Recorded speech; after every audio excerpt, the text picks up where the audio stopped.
A Christmas Love is a 2020 film directed by Gregory Hatanaka, written by Grefe, and we have a cast including Chris Spinelli as Jeff, Craijece as Danielle, and I apologize if I've mispronounced that.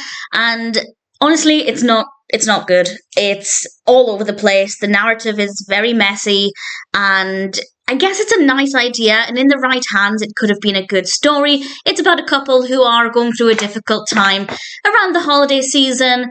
Our protagonist, Jeff, is let go from his job at the beginning of the film, which is obviously a really difficult time. And it made me laugh, not because it's funny, but because he said, "You're letting me go just before Christmas." And his boss replied, "Would you rather I let you go in the new year?" And it just kind of made me think, which time is better to be let go? Just before Christmas or right at the start of a new year? So I don't think there's a good answer to that either way. But that itself is obviously putting strains on his mental health, on the relationship, definitely on the holidays. And then we have a kind of mythical part to this that I didn't really buy into. I didn't think it was that interesting. It felt really, really gimmicky and not very well done. And honestly, the narrative is just so back and forth. We're jumping around a lot. It's very messy. It doesn't flow very well at all, and I didn't really care for any aspect of it. On paper, it absolutely could appeal to me. It really sounds like my kind of story, but unfortunately, the execution was not good at all. In the right hands, it could be. It has all of the core elements. Troubles around Christmas, a kind of magical concept that could have worked very well.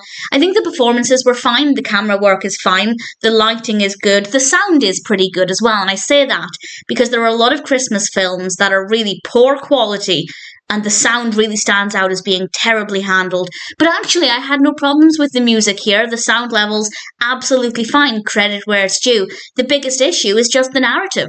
And it's worth pointing out that the film is only an hour and 5 minutes. Now, I'm actually a huge fan of shorter films. I think, particularly today, there are so many films that run on for 2 hours plus, and they really don't need to. I think an hour and 20, an hour and a half is a decent time to tell the average story. But when something's barely creeping over that hour mark, it's a sign that it's potentially not very well developed. And unfortunately, that's definitely the case here. So despite my love of shorter films, I kind of thought this needed to be much more well developed and fleshed out and much more interesting. And unfortunately, it wasn't. A Christmas Love is not a good film. It's not a good narrative. The performances are fine. The characters are fine. The music and lighting and camera work, all of those, absolutely fine. It's just the story, or I guess lack of. It could have worked very well, but unfortunately, it was not very well executed.